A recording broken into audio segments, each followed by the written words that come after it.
inside. Yes, Mickey, with less than a 16th to go. What the Hill, a short lead. Lindy the Great to the inside. Yes, Mickey, coming to the wire. It's What the Hill and David Miller winning the pocket setter. Turned first over attacker What the Hill. In behind them, Dover Dan from in third. International Money still got work to do. They're in deep stretch, and here comes What the Hill and Miller on the outside. What the Hill converting off the pocket trip to win the Canadian Trotting Classic. He won it by 3 going away. It's What the Hill. Third, 3/4, 124 and 2 into the stretch. Looks like a Chippendale appears to be on the verge. Crazy Wild trying to fend him off.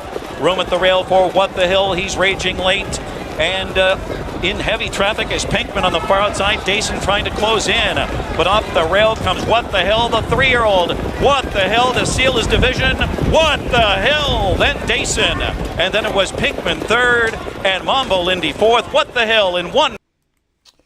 Rightio, welcome ladies and gentlemen to Talking Trotters for What the Hill and the team at Woodland Stud. So thank you for everyone that is joining me. Been a big week in trotting just gone by. Don't think I better turn that up any further. Hopefully it'll pick me up okay. I might just do an audio check just while we're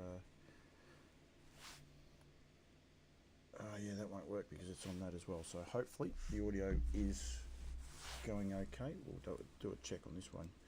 Might be the way to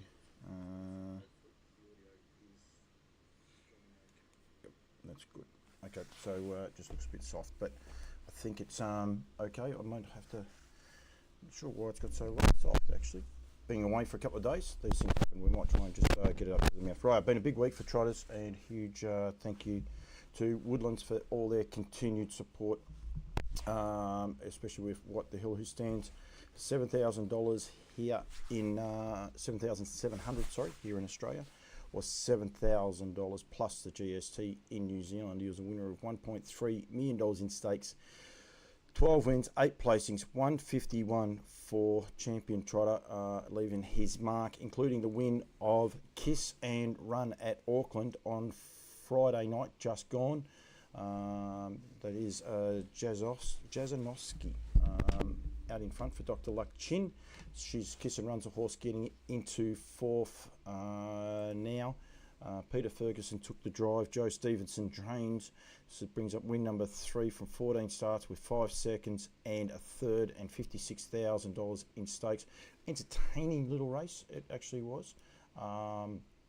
With plenty of moves going on, but she was able to get the chockies and bring up another win, and he secured his 3-year-old trotting sire of the year in New Zealand, so he will be the leading sire in New Zealand, plus going terrific in the USA and here in Australia. There is, I know there's 15 trotters in the Queensland sales catalogue for Nutrient coming up, the Sunshine Stars one, and we're going to be talking about those in a sec because we're going to have Greg Sugars coming on, and I think there's at least 3 What the Hills in that too. So don't forget, sales are coming around very shortly, so there'll be plenty going on in there. If you are watching on Facebook, please feel free to get involved in the show. Just got to get something off there. Thank you. Please feel free to get involved with the show via the comment section. And if you are watching on YouTube, send in a comment and I will be able to get in touch with those. Been a big week in trotting though, plenty happening. Little good story just at the minute though. Karen Manning had her first drive back on GC Calder, late pickup drive. She ran 3rd in her first drive back after having a long break off, and she was able to get the chockies with GC Calder for Luke Tabone. Horse that went around on earlier in the week at Warragul, Wednesday I think it was, at Warragul, ran 2nd last, but she was able to turn the tables here for Kezi, and great to see the Queen of Harness racing back and getting a well-deserved win there. So well done to Luke and Karen Manning. So rightio, start of the show, we will be we'll go to the Inter-Dominion. I will be touching on the New Zealand racing. It was terrific racing over New Zealand yesterday, Group 1 racing day, but we are going to hopefully, Greg Sugars is going to answer the phone. He actually could be there and I won't be able to hear him because I didn't realise I haven't got my things. He is there. Hello. Hey mate, guess what?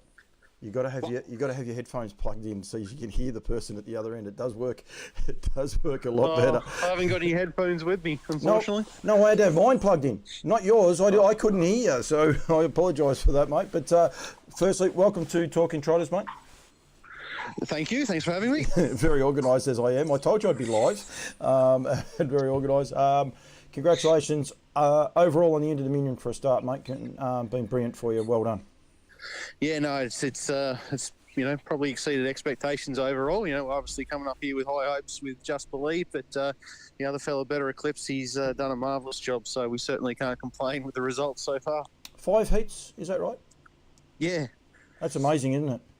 Yeah, it's something that, obviously we would never have dreamt that would be possible. You could bring a horse up, 2 horses up, one in each division, and nearly go through undefeated. It's quite amazing, really, and something we're very proud of. Yeah, you should be, and I think the industry needs to celebrate it as well. I love that there's some people doing some social media behind the scenes stuff with you as well, and I know I've been fortunate enough to do a little bit with yourself and Jess over the journey, mate, and it's not fake. You guys absolutely love your horses, and I'm sure the association you've had with Just Believe over the last 12 months, you probably pinch yourself that you'd ever have an association like that with a horse, let alone a horse that you've been able to train and guide through the journey. Yeah, you're spot on there. He's just such an incredible animal all round. Not only just on the racetrack. Obviously, he's a wonderfully talented horse, which always helps.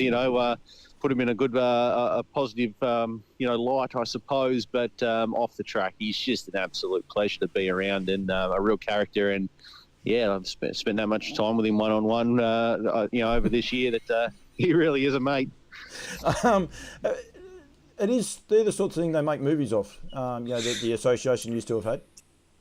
Yeah, exactly right. Yeah, I don't know we'll ever go that far to get a movie made about us, but you're spot on. It's and it's just a lot of those stories probably go untold in a way, and a lot of people don't realise the connection that people have with horses and animals, across their journey of their life, and it's something very special. Do we undersell it, Greg? That love affair? I bang on about it. Like I constantly say, I'm not about the punt. I understand we need the punt, we need the betting turnover, and we need to grow our product and to get more prize money, to get more people involved. But do we undersell the love or what some of these horses mean to us? And not just a horse like Just Believe either, because some people have horses that might only win one race, but it just means so much to them. And do you think we undersell it a bit? Yeah, like I say, a lot of those stories go untold, and a lot of people even can be relatively close to stables or participants, and not realise what it actually means to people and how much time they spend with them, and the bond that they have with their racehorses. And you're right. It's the harness racing obviously fundamentally is a business, and there's obviously a very business mentality that has to go along with everything we do, but there's a massive personal side to it that is largely understated. Yep, and there is such a love, and we've got people like Bev Williamson. She's on there and she watches all the time from New Zealand. Huge family involvement and things along those lines. They've had a great ride with some ripping trotters themselves over the journey, and I'm sure they're hoping to again. They had a good winner over the weekend with Empire City. So, but the whole family's involved in it, and we grow up, and we sort of can't get away from it either. It's one of the more weirder parts about it. I've got last week's win on, or last Saturday night's win on the board, Greg. And I've already asked Jess this question, so I know the answer. But what's changed with this horse? Because he looks bigger and he looks stronger. Now, Jess tells me he weighs the same as what he did when he went overseas. And even before last year's End of Dominion, he's still at the same weight. But correct. But something just looks, more, on track. He just looks bigger to me. Yeah, it's a little bit hard to pinpoint or put it into words, I think, or someone that's not around the horse to sort of explain it, I think. But, physically, you wouldn't know really any difference in the horse, but we've certainly noticed a difference just the way he came back from the spell here, and he's in the first couple of weeks of just light jogging or whatever. It was just the way the horse was around the stable and everything. He was just far more in tune to everything that was going on and very switched on. And he was always a very switched on professional racehorse, but his overall racing mentality has really gone to another level, since he's had that overseas experience and probably a break from after having such a lengthy campaign at the highest level that he's ever raced in, and it's really held him in good stead. He's sort of come through the experience extremely well and seems to have gone to a new level as a racehorse. When you left him overseas, did you? I know we spoke, I think initially when you first got over, and then we spoke again before he started this campaign. Did you dream that you'd win 3 heats of an Inter-Dominion with him? You were hoping to get him back and hoping to have him competitive for Queensland, but you weren't sure, and if he wasn't ready, you weren't going to rush him. Obviously, this has exceeded your dreams, but did you think you'd get him back like he is? We're quietly confident that if we could get him back to how he was before his performances through the Melbourne Inter-Dominion. If we were sort of pretty confident we could get him back to that, and all going well, we thought we would have a chance of doing what we've gone ahead and done. But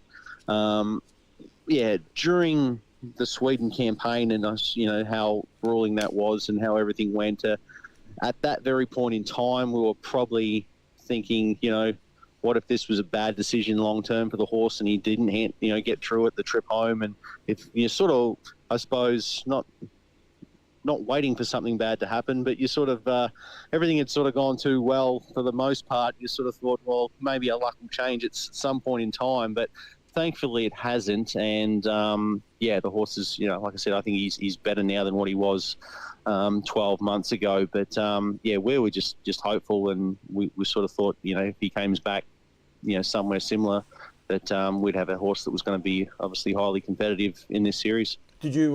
Was there a point in time bringing him back up, like maybe his first trial or one workout, where you said, actually, he's back, he's good? Can you remember a point, or has it just been a slow progression with him?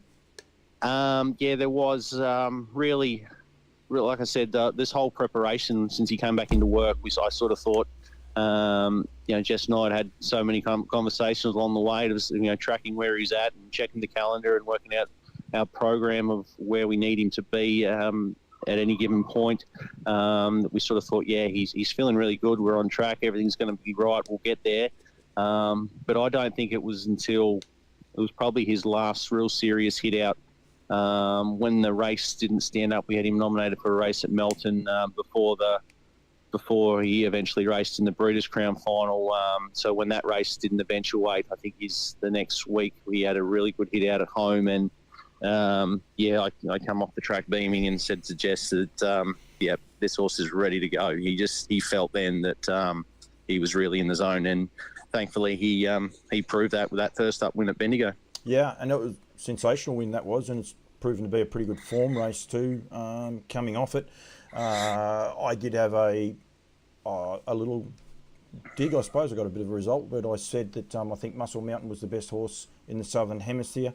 I'll happily say right at the minute I'll change my opinion of that. I think definitely Harry is, but I do think the depth in Trotters that we've got on both sides of the ditch is outstanding, and I think this Queensland Inter-Dominion, which is something of a novelty in a way because of the Trotters, they don't have the depth in the fast class Trotters, but it's highlighted how great the Trotter is for our industry. Full stop. The New Zealanders, I've been over there, they've all been watching it. They're all admiring him.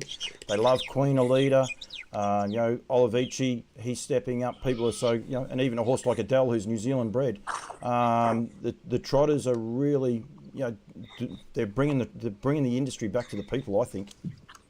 Yeah, absolutely. There's something is special about, the high class Trotters. They sort of really, they're a pleasure to watch. They're a pleasure to be a part of. If you're lucky enough to be associated with one, but they do seem to capture the racing public's attention, probably more so than the paces to some degree. And I'm not really sure why that is, to be honest, but it certainly seems to be something that's sort of consistently happened, for a long time now. So the trotting gait has just improved so much, over the last sort of decade or so. The quality of horses, in Australia and New Zealand is just incredible, and it shows we're world class in the Southern Hemisphere, and it's so pleasing moving forward.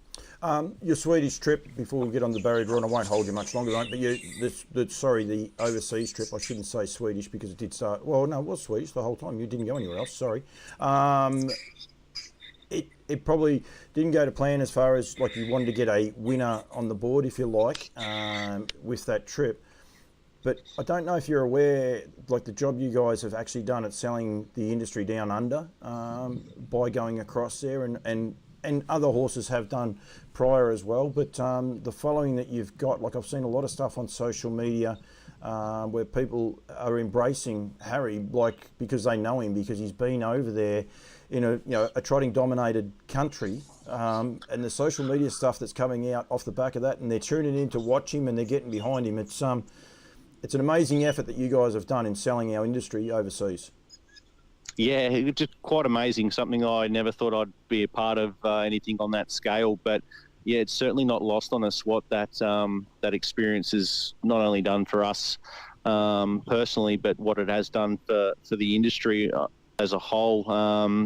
The amount of attention he gets from overseas people when anyone puts a post up with him in it, the amount of comments and likes on him just far exceed anything else, and it's just mind blowing that how much attention is still coming our way, and not only for us but for the industry down here. People are so much more aware of the horses that are going around down here now, and I think they'll continue to be interested, especially at the top level racing for quite some time. So it's just phenomenal, really. So hopefully it's something that the whole industry can continue to build on in the future. I think it's one of those cool things too. Part of that, Greg, though, like, you ran second to one of the best horses in the world. You sat outside of him for over 1,000 metres anyway, and ran second and went terrific and got so much admiration from the people over there. Then people run second and third to you, and I think they're quite happy with that, because you're this horse that's been on the world stage, and they almost take it as a win. Yeah, exactly right. And sort of we come away from that race, feeling like we're winners, because Francisco Zed, as you say, he's probably he's arguably the best trotter in the world at the moment, and to sort of race the way we did up against him was such a fantastic feeling, and everyone was all too happy to let us know in case we weren't aware of how good we went. So it was quite amazing, really, and I think you're right that people. We're in a very fortunate position now down here with Harry that he's kind of getting that sort of similar presence about him here now, and it's great to see that people are still getting behind us and happy to see us win, and happy to be a part of it. This is Talking Trotters, mate, and I will get on to it just very quickly though. Jimmy, how's he come through the heats? He's done Lara J Farm a brilliant job, mate, and he's been a stable stalwart for a long time now, and he just seems to be getting better every time. Yeah, absolutely. He's just been a phenomenal horse for us. He's really taken us to new heights on his own right. And sometimes we, Jess and I just sort of said the other day that sort of he's getting put on the back burner to some degree because Harry's getting all the major accolades. But just even this series alone, if Harry wasn't here, what he's been able to do is just been amazing, and would be just absolutely doing cartwheels just on his performances alone. So we just think ourselves that fortunate to have two wonderful horses at the same period of time that are performing at such a high level. It's quite amazing, and it's something we're not taking for granted. Oh no! Well, you can tell that I think the way, as I said, the way you guys are putting it out there, you're doing an awesome job. He's had 58 starts now, 20 wins, 900,000 in stake, and he's playing second fiddle to his travelling companion. It's a bit unfair, isn't it? It is. It's and they're both great characters of horses too. And you sort of we're giving one a pat, the other one's like, hey, what are you doing? Come over here, pat me. It's you got to try and give them both equal amounts of attention because they're both very special. Jimmy didn't draw the best in the barrier draws. I've got the pacing fields up there. A little bit unfortunate, especially with your main rivals all drawing very well, Greg. Yeah, but it's probably actually a good draw in a way for him. He's at this top level. I don't think he's not the horse that we want to be in the hustle and bustle early anyway. So over the long trip, he's sort of got to be guided by what happens around him more so than what he can get out there and do himself in a way. And the more I look at the barrier draw, even though a couple of those big guns have drawn better on paper, I think it's going to be a keenly contested race. To find the right position for those runners, and something that thankfully I don't have to worry about thinking about tactics too much early, and just have to sort of adapt or see how everything unfolds. So I think that'll really suit him. It's certainly not going to be an easy task, of course, coming from out the back, giving those horses a head start. But if it's a truly run race and he has no bad luck and performs as well as what he has his last couple of runs up here, then we're going into the race thinking we're certainly a live chance to be in the finish at least. No, absolutely. We've got plenty of people watching. Darren Garrard, who's having a good run with his horses up there, full stop, plus a good major sponsor for the industry is watching. So thank you very much. And Diane Riley, all of them. Where are you? You're not out with all these guys at the minute, are you?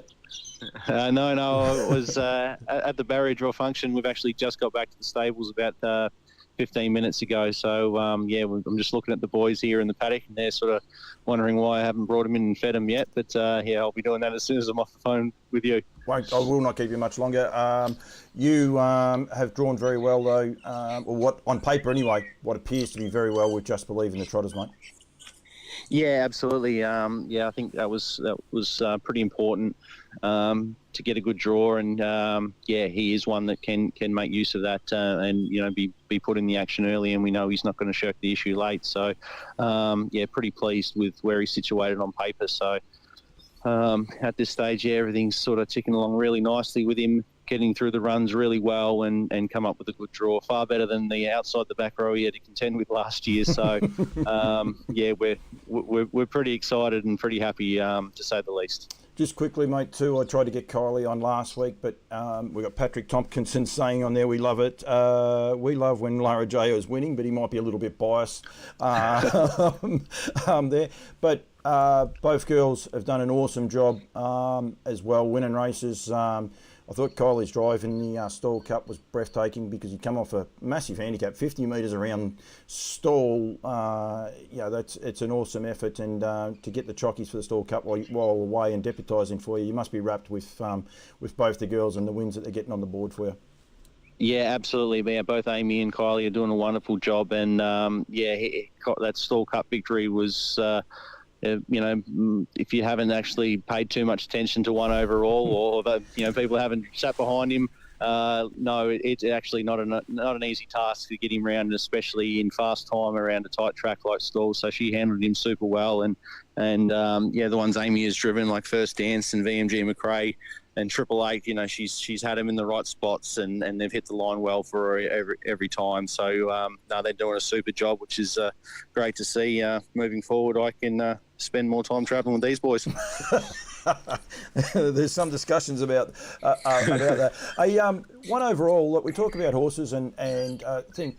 He seems like a horse that's been around forever and a day. He's only a 5-year-old, and he does seem to be getting better. Greg, would you agree?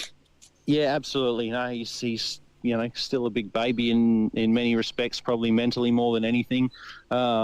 He's a very talented horse when he puts it all together, and he's in the right frame of mind. And we've always sort of said that we pretty much had him at the similar time when we got Harry up and going, and on sheer ability, we don't think there's a hell of a lot between them, really. But Harry's just such a professional, foolproof, well-mannered racehorse that has allowed him to sort of reach the heights he has been able to reach, whereas One Overall is the complete opposite. He really makes you work for the money, and you're not sure what you're going to get on any given day sometimes. So he's a little bit hard work. So we've got him at both ends of the scale there, but he's done a massive job this preparation. He's just gone out for a little break now, and he's come a long way in his manners. So as you say, only a 5-year-old rising 6, so that's still plenty of time for him to sort of continue that maturity, and hopefully he can sort of enter races like this down the track. Had Bev Williamson on before. I think it's her breed, actually, is the one over Kenny family. I know Lex Williams bred him, but I'm pretty sure it's out of all Bev's family, and the Williamsons family. So it's a brilliant family, and it's closely related to a mare that you've seen a fair bit of just lately, so Queen Alita. So, That's right. No, just a wonderful family. Just every branch of it has just produced high quality horses. Just quite amazing, really, what they've been able to achieve as breeders. Mate, I don't worry about getting exclusive. I like to just have the facts and everything else like that. And I don't expect you're going to answer this question, but I'm going to ask it anyway. Try and get an exclusive. Lots been spoken about going back to Sweden. The Trot slots is looking very, very inviting now over in New Zealand as well. Has there been an invite extended from Europe at the minute, or is that still to play out? No, that's all still to play out. There's obviously been interest. There was, from the moment we left, that they sort of hoped that, would entertain the idea in coming back if everything was going well with the horse. So, I would imagine if they're serious and everything is looking okay for that, those sort of invites won't come until well and truly into the new year. There has been some interest for the slot race in New Zealand, which is obviously around a similar time, and that's just something we've sort of haven't discussed as with the ownership group yet of where we're going. We've been firmly focused on the Inter-Dominion, of course, and then getting him back to Melbourne and looking at the feature races there in the new year. And but certainly after this carnival's over and we're back home, and we'll have a discussion and sort of think about which way we're likely to head. But certainly both options are well and truly available to us at this point in time. It's amazing how things turn sliding door moments, isn't it? Harry was going to be going across to the Grins, take on Elderbaron Zeus over there, and those sorts of races. And I can't remember your exact wordings, but he just wasn't quite right. But it had something more to do with an invite to go overseas. But just that sliding door moments, I don't think he would have been lost to our industry and how good he's been. But just I think the job that you've done as an ambassador since, and that trot slots now, that's pretty exciting as well, because as I said, Muscle Mountain is getting set for that now, as is Oscar Bonavina. He's been so dominant over there. Queen Alita's slot has been announced. She's the only one, and there's a few more still to come. So it's going to be a pretty exciting race that over there in Cambridge.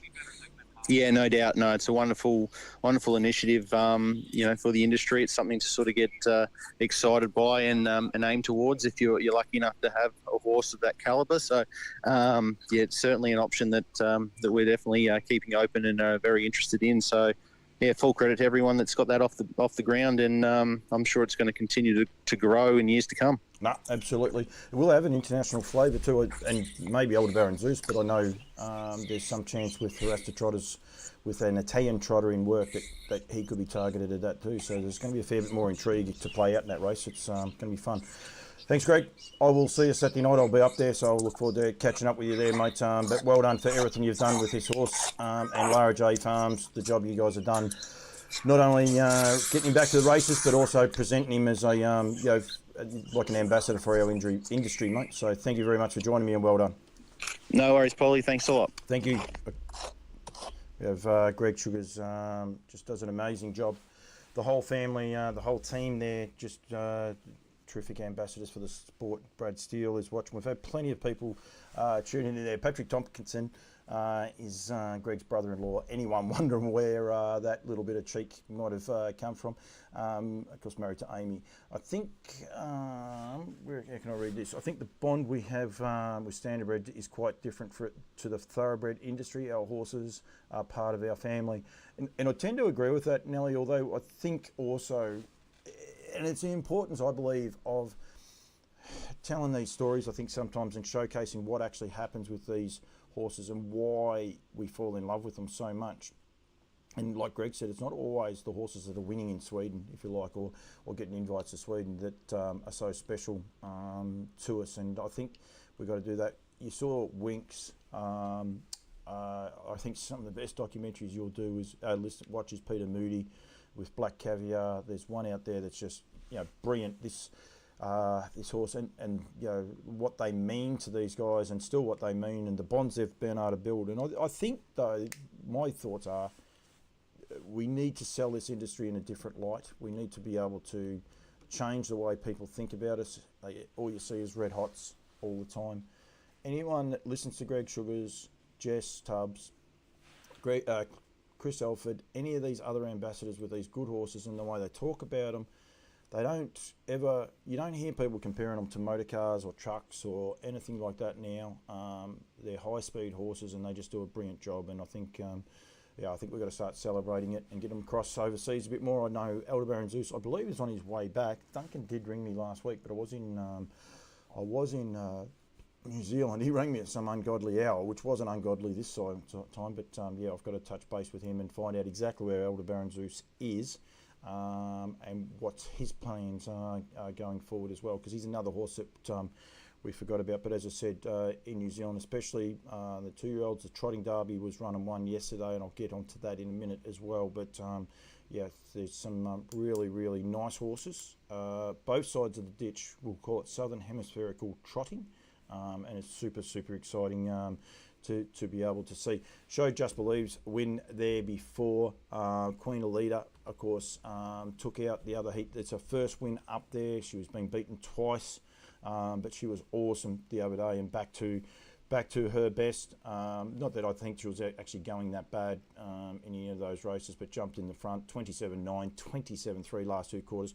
But one running away, hands and heels by Chris Elford, and getting the chockies, and broke that voodoo of not racing in the owner's colours too. So was absolutely terrific, beating Plymouth Chubb, who's been a revelation, and done an awesome job going up there. And then, as I said, Darren Garrard was on before, and Sir Fahrenheit, and I'm sure he's so proud of his son. His son's had a terrific carnival as well, and they've got a player in the Inter-Dominion final. Just quickly before I get off that field there, you got Mufasa Metro in 1, Funny Face 2, Majestic Lavros in 3. So Mark Gurry, who hasn't been on so far tonight, has got 1 and 3. Just Believe, Queen Alida, Olivici.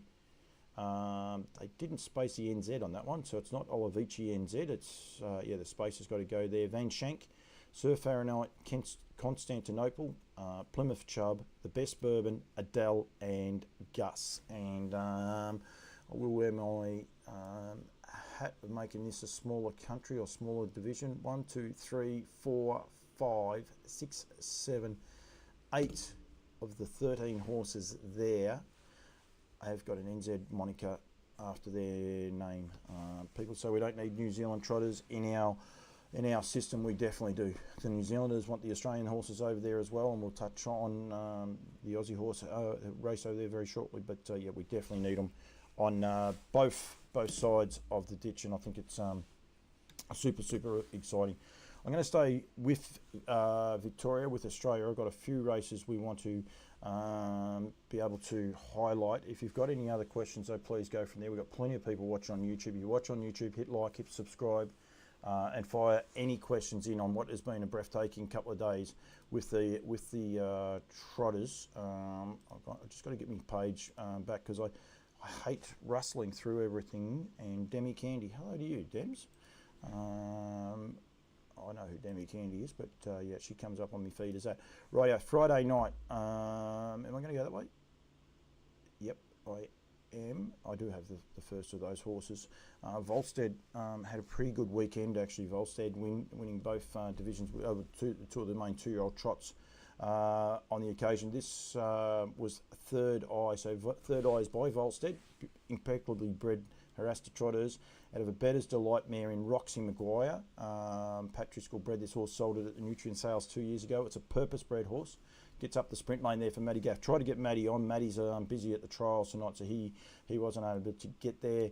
Beating Linking Bio and Magic Law. Shane Taylor did a good job there. I think all that remains was definitely going to figure in the finish, but unfortunately jumped it off with about 100 to go. So he, unfortunately for connections, jumped it off on that occasion. But he's a horse with a lot of ability, that is for sure. But Third Eye brought up its third win. Get it up here. It did one first up actually, and then that was at Maryborough in the heat of the homegrown. That's its third win, one in the Graham Lang, and then it's the second win this prep. But it's never finished further back than 6th, and it is a lovely, lovely horse. So plenty of people watching and going on there. Talking Trotters, of course, brought to you by Woodlands. And What the Hill, of course, the winner of 12 races and 8 placings, $1.3 million in stake money. So it was the Lang dynasty. Unfortunately, we didn't get the Gavin Lang, and happy to have a little bit of a drive-by. There was a trot at Maryborough the day before, 2-year-old trot the day before. Late in the season can be hard to fill some of these races, so I'm not that happy. Do we know whether Harassed Trotters are bringing Volstead back for another season? Volstead is back, Nelly. Hello, Jess Tubbs. You're a bit late to the party, but that's okay. Volstead is back, is contactable. In New South Wales, I don't have anything up. But yeah, the Frozen Seaman is back. Technically, the Frozen Seaman never left, but is available at the minute via Frozen Seaman. If you go on to one of the sites, one of the Facebook sites, harness websites, you'll be able to find more there, Nelly. But yeah, of course, Empire City winning, and I'll highlight that race in a minute. But it's probably the best 2-year-old trotter, if you like, in New Zealand at the minute, and again a filly. So yep, so that's where she is. Moonwalker took out the Wagon Apollo, the 3-year-old Trotters. Damien Burns, this was the next race. He would have been wrapped in that, beating Grumpy. And Aetos Diminos, I'll go with. Trish McVie and James Herbertson did a good job actually out wide on that occasion. Shaq the Anvil for Amy and Jess getting into 5th there. We've had them on a little bit, but Moonwalker, Damien Burns does a pretty good job with his horses. This horse has now won 4 from 19 and $43,000 in stakes, and does a terrific job. And then the third of the Lang Memorial, if you like, the Scotch Notch 3-year-old trotting mile, was taken out by Virginia Cloas, another daughter of Creatine. Centurion ATM, was Moonwalker, and this horse here is a Creatine out of a Sundon mare. I keep saying about that for so many times, how often that actually does happen. Brent Lilly, James Herbertson down the outside to beat the stablemate in Kai Valley Amanda and Paris Jamil for Alan Tormey. Alan's had a great week, but yeah, good little filly. Good to see for Anna Donnelly and the crew, because Anna brought that horse over to Australia. She won 2 races while Anna was here, and then that's now brought up the 3rd win. Quite a progressive little filly, that. 4 wins now from 21 and $51,000 in stakes. It is the one thing I really love about highlighting some of these trotters at the minute too, and the amount of stake money that they are winning as well. Don't forget the Nutrient Equine Sales Race Series at Tabcorp Park on April 13. For the 2-year-old trotters, I'll be racing for $75,000, and for the 3-year-old trotters, $155,000 plus the paces over there. Finals are on April 13. The heats will be the week before. I think it is the 4th, Thursday at Melton, racing for $1.2 million in stake money, so make sure you get around that. And all of the sales are up. Of course, Tasmania is the first sale. There is no trotters there, but there are 15 in the Queensland sale on the 11th of February, 10th of March for Sydney, 24th of March for Bathurst, and then Melbourne on the 14th of April. They are the Nutrient Sales catalogue, Nutrient sale dates as well. And then the NZB Standardbred as well. That catalogue is out. I have those catalogues as well. Get in touch with me. Go to nzbstandardbred.co.nz. Don't put the dot after the B. Just go nzbstandardbred.co.nz to see that full online catalogue, and yeah, there's a couple of horses that, well, I suppose I have a role both sides of the ditch actually in a couple of the races that I will highlight in a minute. The Gumbauer Cup was run on Sunday. Actually, I'll go through the Saturday night races because I'm probably not going to go through all the results this week, just simply because I only got back to Australia this morning and it was been a pretty long day. So, but Royal Charlotte back in the winner's stall for Paul Miles, Joshy Duggan, great to see him. Golden Sunset, we had Juanita on last week, bounced back with a second, and Hammer's Law that he's knocking on the door for a win, coming in third. That is for sure. We've got a few people there. Bit off topic. How is your little foal going, Paul? I have seen many photos of him, her, Demi. Depending on which one you're after, Demi, because we've got quite a few, and they're going terrific. We're very happy with them all. The other of the main trots on that night at Melton was taken in by Queen of Quebec. Queen of Quebec by Used to Me at a Cupid Seal Stud. Queen of Used to Me, I think, had 3 winners that I quickly looked through for the week. Sean Gillespie, good to see you. I'll catch up with you when I'm up there in Queensland very, very shortly. Aldebaran Demi and El Rasamo for Dave Bard Betty take out filled the 3 spots going through there. And Desiree's got on there saying that there's a nice follow the foal about Queen of Quebec on the harness racing Victorian site going there, and you can follow that. So if you go along there, you'll be able to follow that going forward. Bred by Harassed Trotters, and of course a full roster of Harassed Trotters are there. Interesting one, I should have made mention of it before, but you can see there EL Titan standing at Cobbity Farm in conjunction with Harassed Trotters, and Honest Streak was also there. Classic Connection. Now Demi's asked me about a couple of our horses that we love that filly at a Lucinda Mac. She's a real spunky little filly, and of course Classic Connection stands there. I've been fortunate enough to see quite a few of the Classic Connections, and they're rippers. Used to Me, as I said, had 3 winners this week, always ready on solitaire, and also is Shawnee is also available as well. Don't have the website. You can get in touch with the team at harassatrotters.co.nz and of course woodlandstud.co.nz. Sorry, go back. It's Harassed Trotters. I reckon I've got it here. Just give me a sec. Now, don't do that other one. We've got to go. Maybe I don't have it. That's a stay-in roster. It's harassatrotters.com.au is what it is. But anyway, so go from there, and you will be able to find it. So yeah, the What the Hill colt is also in a paddock with a lather up. I know we're talking Trotters, Demi, but yeah, they're both progressing beautifully. I'll try and get some photos. Don't like taking photos. Our ground's very dry here at the minute, so I get a bit reserved on that. So yeah, we have 4. It's quite interesting. We have 4 standardbred foals this year. We recently had an American Ideal filly at a Union Alley as well, which we're very excited about. Everyone believes there's one other horse that my daughter's cuddling quite regularly. I hate to tell everyone, but he's not a standardbred. He's by Budweiser. He's a warm blood. I've had comments from people like Sean McNulty saying what a cracking type he is and things along those lines. Been a bit cheeky leaving it up there and letting people think it, but anyway, that's okay. So yeah, we love our foals.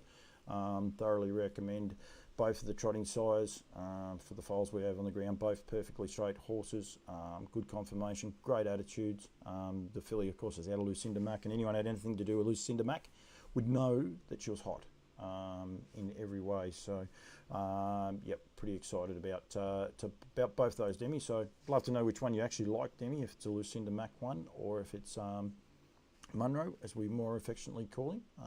Either one of those, I would imagine. The Gumbauer Trotters Cup was run and won yesterday, and bit of Irish luck. Mickey Blackmore is a great watcher of what I do. I'd never get him on the phone. He's a little bit shy. Got the chockies for Alan Tormey in front.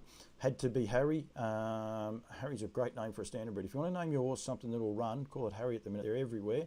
For Damien Wilson into second, and Sean McNulty with Travel Bug. Ryan Sanderson back from his overseas journey gets into third, just holding out from Wish Upon a Dream for Rebecca Morrissey, another person who does tune in a lot. So well done to Mickey And that a nice little mare, this horse.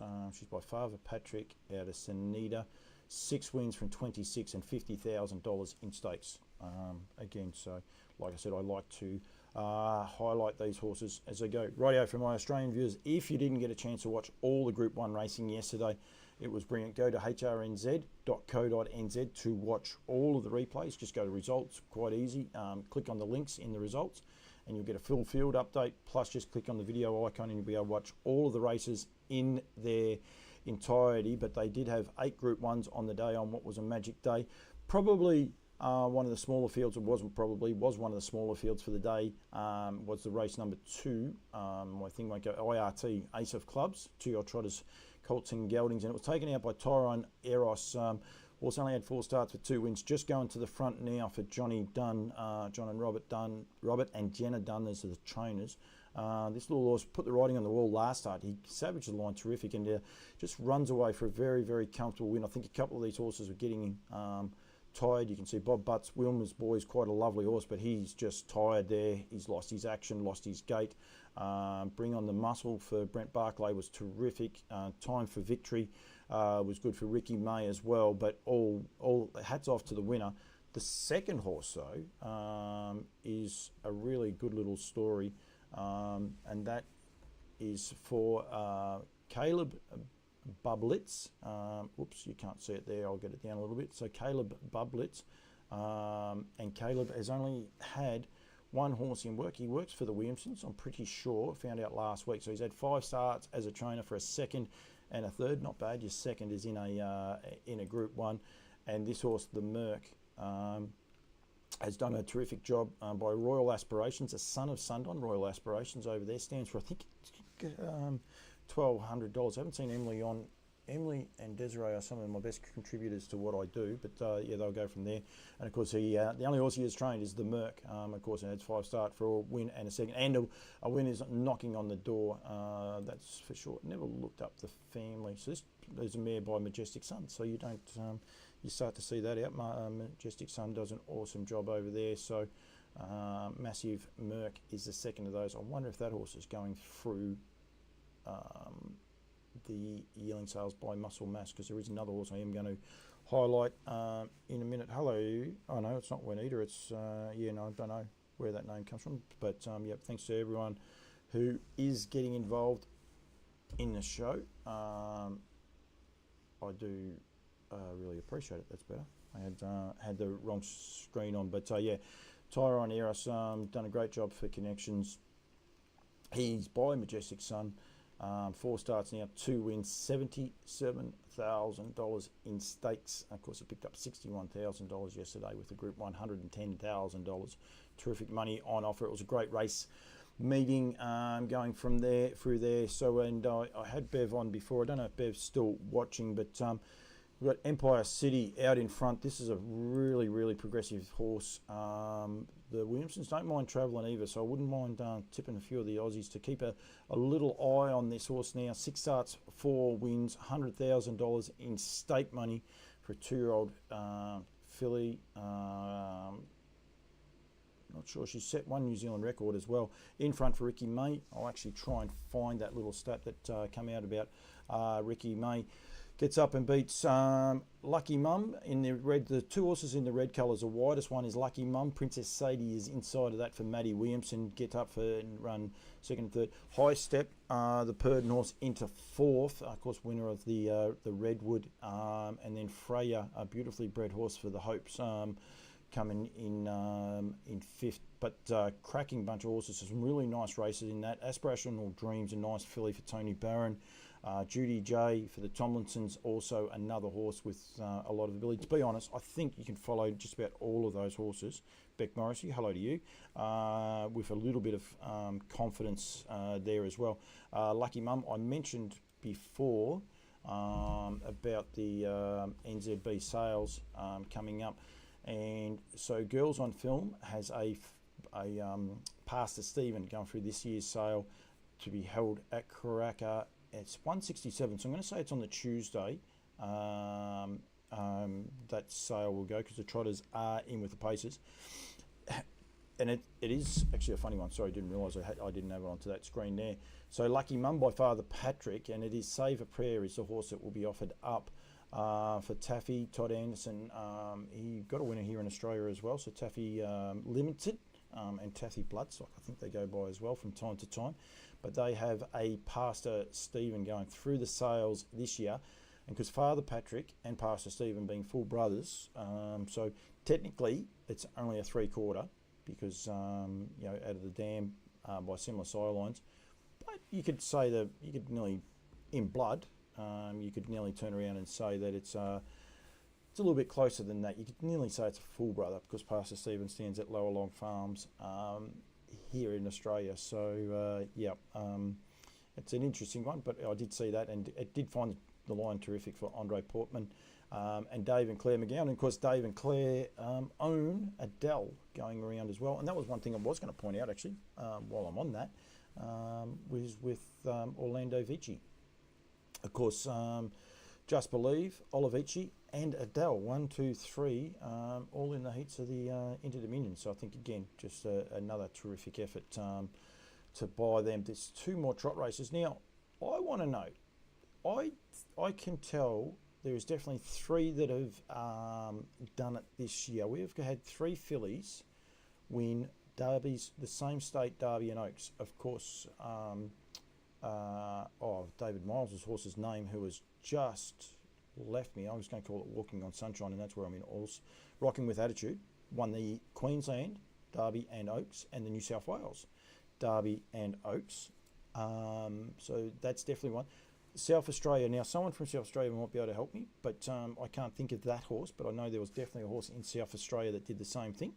And now, Sonny's sister for the Duns, Robert, Jenna and Johnny in the sulky gets the chocolate. He's 4 back the fence in the traditional Dun colours, the black with the white stars, red sleeves with a white armband. Just getting a beautiful run. Not as promised, out 3 deep. He only got 2 deep for 1 straight, and he was outstanding to hold on and run 4 for Nathan Dawson and Graham Dwyer. He did them very, very proud, I must say.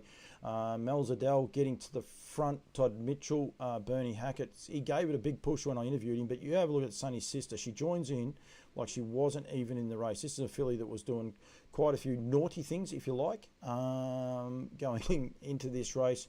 But yeah, she put pay to quite a few of those horses and run away with that to come away and beat Mel Zadell. High energy for Mark and Nathan Purden in 3rd, and the Australian horse, hats off. He went terrific, not as promised, and gave those guys a terrific sight. Aurora Kenny is also a filly as well. So the fillies, 1, 2, 3. The first gelding home was not as promised, the Australian. 5, 6. The first colt home was 7th. And that was Confessional with Paul Nan going into there. And unfortunately, one of Paul's horses had a little bit of a mishap and is retired. And I think it could be the Ivy League, but I'm not 100% sure. Delightful Tammy took the South Australian Oaks and South Australian Derby, but not SA Derby. Okay. That's confused me a little bit, but rightio. So that must not the Trotting Derby. All right, Desiree's onto that one. I actually thought it did win that one as well, but okay. So yeah, but no, terrific. And again, talking with Greg and some of the races, and of course it'll come up too quick, I think, for horses like Sonny's sister and even Mel Zadell. But you just don't know where the next lot of superstar horses will come from. But I can promise you, keep an eye on the New Zealand 3-year-old fillies for next year, because there's some real class acts amongst them, some terrific horses. They're going right through their classes. It's really, really exciting, the depth in those there. And then the last of the trot races, and he has just come back an absolute marvel this time in, is Oscar Bonavina. 3 back the fence, Mark Burden. I said go back and watch the races. I don't know whether Mark was all that happy with his drive, but it come off and went terrific. Gets up and beats Majestic Man, Brad Williamson in front. The old boy, he's been an old marvel, and he looked like he'd nearly pinched it. Time up the hill. Sarah O'Reilly's in Australia now. I think she might have thought she was half a chance here for a little bit to take out this race on the card. It's not. It is a Group 1, but went terrific. Resolve for the Nans out wide. Unfortunately, Love and the Port jumped it off, but would have only run 5th, I think, anyway. And then a couple of the other, Harold Smith, Eurocash, went terrific as well. But this horse, Oscar Bonavina, he's just been a revelation this year. A lot of Australians, if you speak highly of a horse like Oscar Bonavina, they'll think, who? Where is it here? I'll get this stat up, actually. We'll put it up so people can actually see it. So this is their form. I love the way they do this in New Zealand. They itemise each year as to their earnings going through there. He's a horse that did come out as a 3-year-old in Australia. He only had the 2 starts for nothing, but he was a very, very promising 2- and 3-year-old. Ended up, he won 8 as a 4. No, that was 8 as a. Well, that's a confusing year. That might have been the year they swapped their dates. Okay. But then you can see as a 4-year-old, he had 10 starts, 8 wins. 5-year-old, he had 11 starts for 3 wins. And then as a 6-year-old, just lost his way. 13 starts, 1 win. He's come back. He's had 14 starts now, 6 wins, 2 seconds, 2 thirds. Just shy of $300,000 in win stakes. He's won $350,000 in stakes. And he is just an absolute revelation. He absolutely looks awesome in himself. I spoke to Mark Purdon about what is it that's turned this horse around. So I was right, thank you. Yeah, so Bullion Girl took out the SA Oaks and SA Derby for the Trotters this year. So it's quite a little stat. I'll say on this horse, Oscar Bonavina, he won't be coming to the Great Southern Star. I don't think we're going to have any New Zealand interest at all. Phil Williamson's already spoken about Majestic Man. Won't be coming across. Well, he definitely wasn't going to take on Muscle Mountain, and I don't think he'll want to come over and take on Just Believe and Queen Alida in their own backyard, that's for sure. Time Up the Hill, Resolve. I don't think there's any indications from any of those guys to travel with some of these horses as well. So, unfortunately, Aurora Australis will be predominantly an Australian-only race, although there is the tease. He's yet to get there, though, but the Italian horse of Harasta Trotters could add some real interest into it. Plus, Oscar Bonavina, I don't know where... sorry, not Oscar Bonavina, Aldebaran Zeus. I don't know exactly where it is. But that's a pretty cool little stat this year that now with Bullion Girl. So 3 different fillies have each won the fillies, the Oaks and Derby in respective years for the Trotters, which is pretty cool. I don't know too many times that would have happened.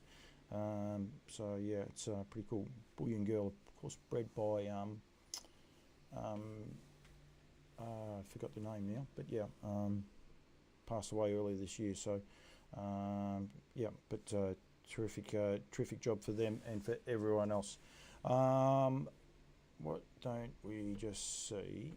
You never know if he's gonna answer it. We can always try. Desiree's just typed something in. Bullion Girl's brother, Bullion Harry, won his maiden in 22 on Humbo-Town Day. Richard Matthews, thank you, Desiree. I really appreciate that. I just had a mental blank. Hamiltonian Day is on December 22nd, Friday, December 22nd. So that will be out very, very shortly. We might just see. I'll just send him a quick message and I'll. I get confused. 1 second, we'll just find out. We might be able to find out where he's up to, Aldebaran Zeus, very quickly. Get an update with him and a couple of the Trotters as well, if you can. He always comes onto my things. So yeah, on the 22nd, unfortunately for connections, Bullion Harry was pulled out. It's been spoken about for a few horses that have unfortunately had to miss out. I think someone was trying to tell me it was a muggy weather, which I could believe that as well. So Alan McDonough, hello to you. Al Benzira, hello to you as well. Plenty of people on there, and as I said, we are talking Trotters. I was going to go back actually while I'm waiting to see if Duncan gets back to me, which he hasn't, and he hasn't read it, so I doubt we're going to get him. So we won't be too much longer. But one of the results that I did want to quickly highlight, actually we won't go quick. I'm awake, I'm going okay. We'll give Duncan 5 minutes to get back. We'll quickly go through some of the results for last week. We actually did Monday last week because so yeah, that's fine. So there was one, hang on, I better go back because Melton was on.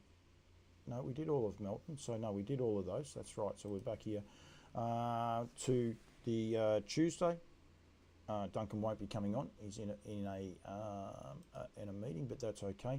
So some of the trot races. So one thing Duncan's very passionate about, and a few other people are as well, the amount of trot races that Globe Derby are putting on now. So I think people need to sit up and be aware of it, and be aware of it. And they go terrific, and they come back here, and they're still winning over here. But Phoebe Onyx, Ryan Rohoric, he's got all over this. He's got plenty of them going over there. With he got the chockies over.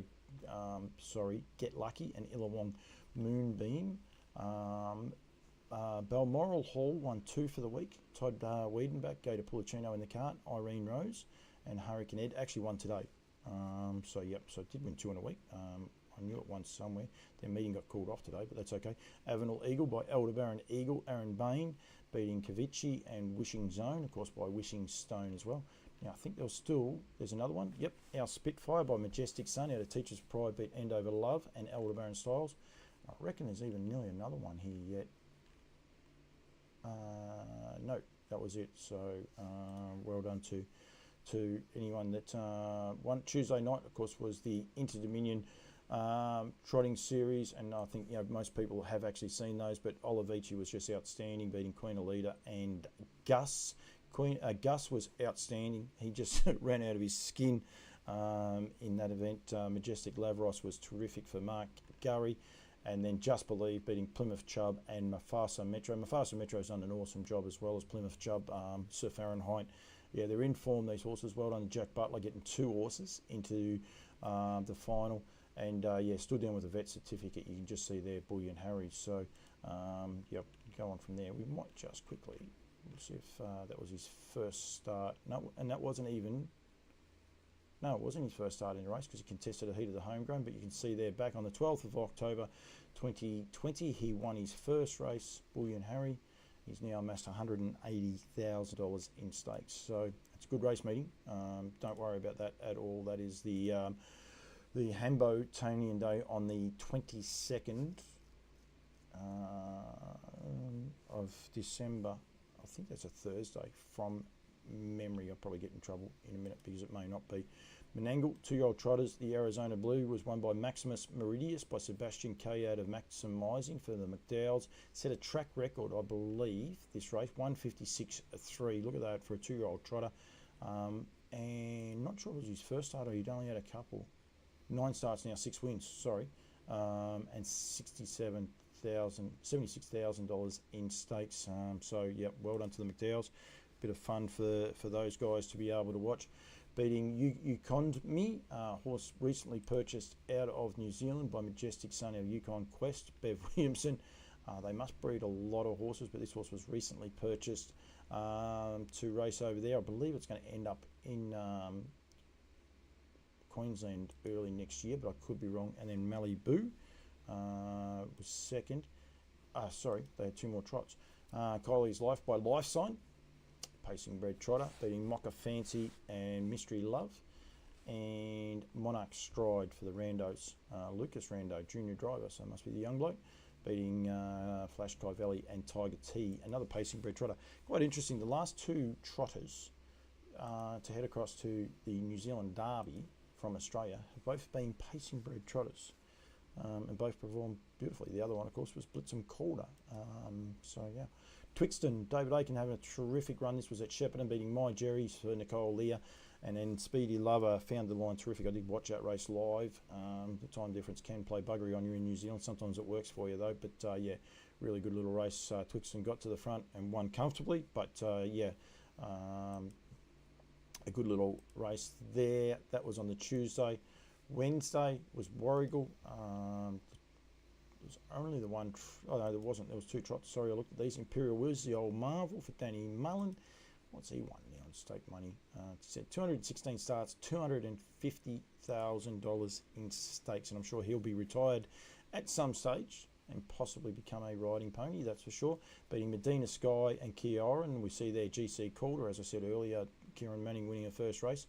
He went around earlier in the week and Tyrone drove him on that occasion, but Kezi got the chockies today, so well done. Welcome back, Kez. And then Blanco Canyon for Alan Lusada, beating Rockford Peach and Mojito Madness.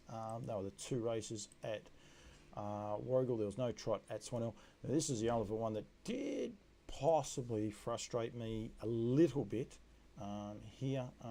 Bit of programming and that, maybe people need to have a look at it. This race, I'm a little bit scared to look at it. Half head between Here Comes Kai Valley and Yankee Lover. Mickey Blackmore nearly got a double for the week. Brent Lilly's had a good time. Tristan Larson, good Kiwi young man. And then there was a fair gap to the rest of those there, and overhauled Glorious Finale and that. Prim's Luck. Neil McCallum, he got a winner today, Neil. He got a double on the day. He drove a pace a bit later on as well. He won a race earlier on. Peck, he's had a good couple of days over the weekend, beating Montana Muscle and Mari Franklin. This race here is the one. This is the other one that was bred by Taffy Bloodstock, so it's a Kiwi horse, Chevron Muscle. Should have probably looked up to see if there was one out of that family going for the sale, but Hoppy. But when the Lang Classic falls over, I think there's only 4 of the boys, and we have this race on the day before with a full field, and quite a few of those were boys. It's a head scratcher. People say there's no money in our industry, but it is an absolute head scratcher, as to why that field was on the day before, when we're trying to get a 2-year-old trot for the boys and a 2-year-old trot for the girls at Bendigo. And unfortunately, a race named after one of the legends in our sport falls over and we don't get it across the line. I don't understand that one. Need to be better than that. Tiamo, which does mean love you. Of course, being by love you, got the chockies for Fred Spiteri, Jack Law, beating Raining Lilies as well, going through there. I don't know where that one is. I reckon that's a scam. But Raining Lilies, Nellie Melba, little mare. So Barb Sedgwick, and the other ladies, they of course raced 4 Lilies. This mare now has won 9 and $80,000 in stakes, and giving the guys a terrific sight. Let's just have a look at something. I might have to go back too far. No, because I reckon, where's her first win? January 15. Crown Heat, so she didn't race. I thought she actually raced in that Humbo day, but she didn't. But yeah, anyone, Nellie Melba, who gets in, that's where she gets her, love from the mother. 4 Lilies by Monkey Bones, owned and bred by them. 10 wins from 26 starts, but she was a very, very capable filly. Had a few issues of her own, and let's see what other foals that this mare has had, because I reckon there's a passer. No, there's a Volstead. Oh, unfortunately it died. Sorry about that. Didn't know that.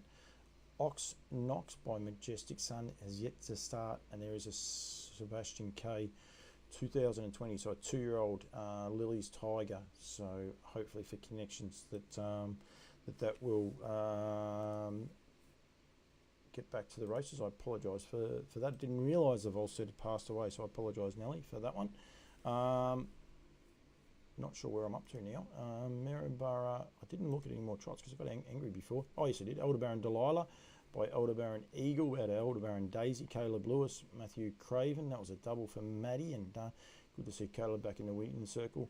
That Other Thing and Tricky Diamond. We're not allowed to name our horses after famous people because it's derogatory, and yet you can get away with a horse called That Other Thing. But anyway, and then Brett Shipway, one of the more likeable blokes in the industry, got the chockies with Alzaia May beating Roll Riff Roscoe for Clinton Welsh, and T Kuti Kitty going from there. Now I mentioned Clinton because I think, well, Red Samurai did have a winner. I think it's here at Ballarat, but I could be very wrong. Here, Joe Spur for Michael Bellman and the Hulls, beating Star Down Under and Ellawong Lara J. And 1 Muscle Hill by Muscle Hill at Alandora's Pearl, for Monty Burnett. Got the chockies there. Nope, Bacardi Chick, but Jarbella and Quick Witted, another of the Bacardi Lindy's Friday, Saturday. I don't think there was another trot at Gumbel. I'm not sure. Maybe it was today. No, that was Horsham. So that horse got myself very confused here. There is definitely a horse that's won by Red Samurai.